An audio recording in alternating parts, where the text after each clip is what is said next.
What's up, you guys? Film Fan 0599 here again, and today we're going to be doing another top 5 list. And today's top 5 list is going to be my top 5 most underrated movies of 2017. Yes, we are back at it again with some more end year list, and today's end year list is going to be my top 5 most underrated movies of 2017. There were a lot of movies that critics didn't really seem to care for, but I seem to have found some enjoyment out of them, and we're going to be talking about those movies today. Now, as I kind of somewhat explained, for me, for an underrated movie, what it has to count to be on this list is a movie that really critics didn't necessarily care for, or like were very mixed on or didn't like at all, but I happen to find enjoyment out of it, and I think it's actually really good or even fantastic even. So yeah, that's why I really consider an underrated movie for me personally. So yeah, we're going to be talking about those movies that I consider underrated here today in this list. So before we get on to the list, I do have some honorable mentions, and my honorable mentions are first being Life, Kong Skull Island, Death Note, the Hitman's Bodyguard, Cult of Chucky, Valerian, the City of a Thousand Planets, and Kingsman: The Golden Circle. Those are my honorable mentions for this list. So now, without further ado, let's get into the actual list, shall we?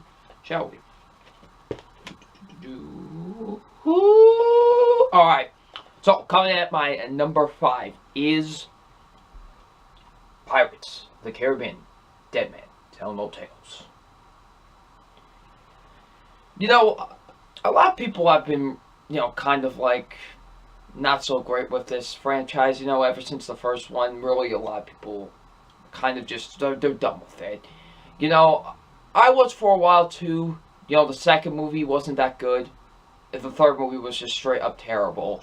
But then the fourth movie happened, on Stranger Tides, and I liked that a lot. I was like, what, this is a lot of fun. I do enjoy this movie a lot. And then this movie came along, and it was even better. This is, to me, the best one since the first one. I loved this movie. Not just really liked it, I loved this movie. I had such a blast with it. From the new arrangement of characters to, of course, Johnny Depp as Jack Sparrow and Javier Bardem as the villain. Like, I thought he did a really great job as a villain. Like, I thought he was really menacing, really intimidating. He was a very good villain. I liked him a lot. Definitely, I think, probably maybe the best villain we've had in this entire franchise. Like, he was really great. I enjoyed him a lot in this movie. And this movie just had some fun action sequences, some really funny moments. Like, I was surprising of how much I was just dying of laughter at some points during this movie. Like, this movie gets really funny at points. And yeah, I just had such a blast with this film. Like, it's so enjoyable. Like, it's one of those movies I laid back, could just lay back, enjoy, and just have a bit of fun with it. It's really great, and I loved it a lot. I don't see why so many people were so negative on it. It's such a fun ride, honestly. I loved Pirates of the Caribbean, Dead Man Tell No Tales, and it deserves to come in at my number 5. Number 4, Small Crimes. Now, I'm sure some of you don't know what this movie is, and I didn't either. I was just one night on Netflix just wanting to watch something because I didn't really know what I wanted to review that night and watch. And then I saw this movie, I saw the cover of it. I was like, oh, this seems interesting. I just clicked on it. Didn't read the plot synopsis, nothing. Just clicked on it and watched it. And man, did I love this movie. I so love this film. It's such a great movie. And then when I went to check reviews, not too many people were big on it. It's got like a 58. It's got barely a rotten score on Rotten Tomatoes. It has like a 58%. It's got like a 5.9 on IMDb, and I don't get it. I really don't. This movie was awesome. Like, it's a dark comedy crime thriller. That's exactly what this movie is, and it's great. Like, the dark humor really works with this movie. It really does. Like, I really love how they execute in this film, and they're, if you can make me laugh at, like, these dark situations, you're doing a good job of what you're trying to do with this dark comedy. It was great. Like, I really liked the humor with it. I thought the dark comedy element really worked with this movie. Nikolaj Coster-Waldau, who plays Josh in the movie, the main character, he was great. And it could have been tough to really, play a character that's necessarily not the greatest of people, because this guy's kind of a scum. And, it would be hard to root for this guy, but what the writing does and what Nikolaj Coster-Waldau does with his performance really do make it actually kind of root for this guy that you really shouldn't be rooting for, but you are. And it's great. Like, I really thought he gave a really great performance. It's a nice layered character study movie, which I do love those type of movies, and they do a really great job with that in this film. And I felt very invested in the movie with his character and what he was going to get himself into next. Like, it's really great. It has some great writing to it. I still love the screenplay to it. Honestly, probably the screenplay to this is still like one of my favorite screenplays of the entire year. And it's just so great. I feel like not a lot of people saw this movie. I think a lot more people should see Small Crimes. Small Crimes is great. Like, if you haven't seen it, it's right on Netflix. It's a Netflix original movie. It's right there. If you have Netflix, go and watch it. It's fantastic. I loved Small Crimes. I really don't get, like, the kind of almost mixed to negative reception it got. It's really fantastic. I love Small Crimes. It definitely deserves to come in as my number 4. Number 3, Guardians of the Galaxy, Volume 2. I know some people can be confused by this, but, because this movie does have like an 82% on Rotten Tomatoes, but, I for some reason, I just see some more people hating this movie, like not liking it / hating it more than I see people like actually saying, oh, it's good, and I love it, It's kind of like what Iron Man 2, Iron Man 2 has like a 72% on Rotten Tomatoes, yet I see more people saying they like hate that movie than actually like it, so it's a weird thing. So I just see so many people like, oh, this was such a downgrade from the original, it wasn't even that great, and I don't get it. It was everything I could have possibly have wanted from a Guardians sequel, honestly. It has the heart, it has the humor, it has the great characters, the great action, it has everything that the original movie had, and I really thought they did a great job with that. James Gunn did a fantastic job of delivering the sequel that we wanted, and it was fantastic. I loved it a lot. I really don't get the kind of mixed to almost negative reception that this movie is getting, honestly. It's really great. I really don't get it. Like, there's some really great emotional moments that happen in this film that I feel like not a lot of people talk about. It's really fantastic. Like, they really almost got to me, like, emotionally, especially with that ending. And it's fantastic. I really don't get why most people were not huge on this movie. It's everything I could possibly have wanted from a Guardian sequel. Like, the chemistry is still there between the team. It's fantastic, and I really don't get it. It's such a great sequel. I feel like a lot more people kind of, it's so great. It really is. I don't get it. I really don't. This was everything I could have possibly have wanted out of a Guardian sequel, and it's really a shame that it's not getting the reception that it deserves. But it is a fantastic movie, and definitely deserves to be on this list, because it's so great, and it's so underrated. So, coming at my number 2 is Power Rangers. This movie. This movie, the movie that got me a little bit of controversy because, I gave it a higher rating than a certain other superhero movie. Those were some fun times. But, anyways, Power Rangers. I love this movie. I don't care what anyone's going to say to me. I love it. It's great. This is everything I could have possibly have wanted from a reboot of the Power Rangers to the big screen. Honestly, like, they really get a lot of things right in this movie. Like, I love the chemistry between all the teammates. Like, it's really there. Like, if this team did not feel like a team, then this movie would have failed. But luckily, the team does feel like a team. And I love it. Like, it's kind of sad that they did much better build-up with this than they did in the entirety of the Justice League movie. It's pretty sad, honestly, actually, that this was a much better team-up movie than the Justice League. And just wrap your head around that for a second. And it's really great. Like, I really love how they build up the team, really to make you care for them as a team once they, suit up and team up. and it's fantastic. I love the characters in here.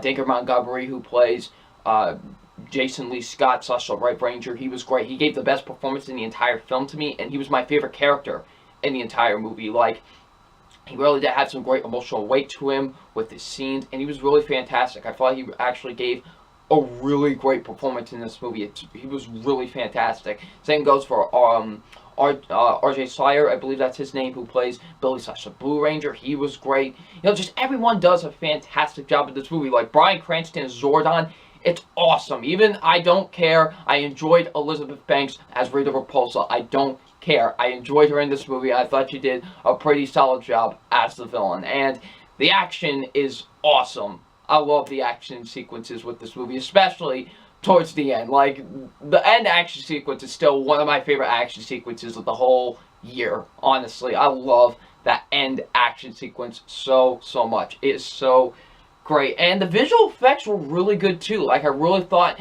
you know, this is definitely the best visuals Power Rangers has ever had. But, you know, it's great. I really love this movie a lot, and I feel like, you know, it didn't really deserve the reviews it got, and it definitely deserved to make a lot more money too. Seriously, this movie is fantastic, and it's very underrated to me. You know, as a Power Rangers fan, this was definitely satisfying, and it was great, honestly. Even if I wasn't a fan, I would still enjoyed this movie, honestly, because it's just such a great kind of character build movie, and just the way that they build up this team and to make you really care for them once they suit up is really good. I really like that a lot about this movie. Just, yeah, it's fantastic. I love Power Rangers. It is so great, and it definitely deserves it to come in as my number 2. Now, my number 1 most underrated movie of 2017. What is it? And, well, you're about to find out. And my most underrated movie of 2017 is A Cure for Wellness. You know, this movie, I literally had no expectations. Like, not that I would think it looked bad or anything. It's just I never really saw any of the trailers to it. I barely saw any marketing for this, actually, honestly. Like, I barely saw commercials on television, YouTube ads. I saw barely any marketing for this movie whatsoever. I really didn't know what the plot of the movie was. So when I decided to finally watch it, I was pretty blown away. This movie, not only do I think this is probably the most underrated movie of the year, but this might be the most underrated movie of the whole decade. Like, this movie, like, I don't get how people didn't see this. Like, this movie has like a 42% on Rotten Tomatoes. Like, so many people say it was so many, I don't get it. This movie is so genius. Like, it really is. Like, it's so psychological and really gets into your mind. It really messes with your mind, this movie. And it's great. Like, this movie builds atmosphere. Right. Like, it does it right. You know, it doesn't rely on metaphorical stuff. No, it just builds atmosphere like the way it's supposed to. Like, this movie has a very Shutter Island vibe to it. And you can definitely see the influence in this movie. And it's great. It does almost exactly what Shutter Island did. Really built atmosphere very, very well. And that's exactly what they do in this movie. Like, with this one location in this mental hospital. It's so great. Like, I love how they build it in this movie. It's so fantastic. Just the location and the setting is great and gorgeous. Oh my god. Like, seriously. It's fantastic the way that they build atmosphere in this movie and really build the tension. Once the horror element, like, this movie is a horror film. I don't care what anybody says. This is like a horror movie, and it's by far my favorite horror film of the year. Seriously, it's terrifying. Like, it's legitimately scary. Like, once you get to those certain elements in this movie, it is terrifying, and it's actually pretty scary, honestly. And they do a great job with that in this movie. Like, they really build tension really well and make you just very, very creeped out and make you sickening almost. Like, and I love how this movie does that, and the movie does that very, very well. And of course, Dane DeHaan as, you know, the lead character in the movie, he was fantastic. I thought he did a great job. Seriously, this is like one of the most underrated performances in the entire year. I loved him in this movie. He was so great. He gave a really great performance in the movie. He was really fantastic in the film. And, of course, Gore Verbinski's directing. My God Almighty, this is like one of the best directed films of the entire year. If I was the Academy, if I was doing like Best Director, I'd put Gore Verbinski in there easily for this movie. I'm dead serious. Because his directing with this movie is incredible. I love his directing with the film, the way it's shot, the way it's edited. The cinematography is still the best cinematography of the year. I don't care if Blade Runner 2049 came out. This is still the best cinematography of the year. Just the way, oh man, it's so gorgeous. I love it. Like, the cinematography is absolutely beautiful with this movie. It is a thing of beauty, okay? It is fantastic. Seriously, this movie is so overlooked. It is so underrated. I cannot stress. I literally have to tell people to see this movie because, literally, I want more people to see this film. I really, truly feel like more people should see this. I don't know if more people are going to see it how I saw it, but I would love for more people to see this movie because it's so great. It honestly is. I really don't get the mixed to almost negative reception this movie got. I really don't see it. It is so fantastic. It really builds, like I said, builds atmosphere fantastically. Once you get to like the horror elements and it's just creepy as hell, really gets under your skin. It's great. Like seriously, it is definitely, easily, without question, my most underrated movie of 2017 and probably my most underrated of the entire decade so far. This movie is, seriously, it's genius, and I really don't get how it got so overlooked and such mixed to negative reception, because this movie is so genius. I don't get it. I don't get it. It is fantastic. I love A Cure for Wellness, and it definitely deserves to be my most underrated movie of 2017.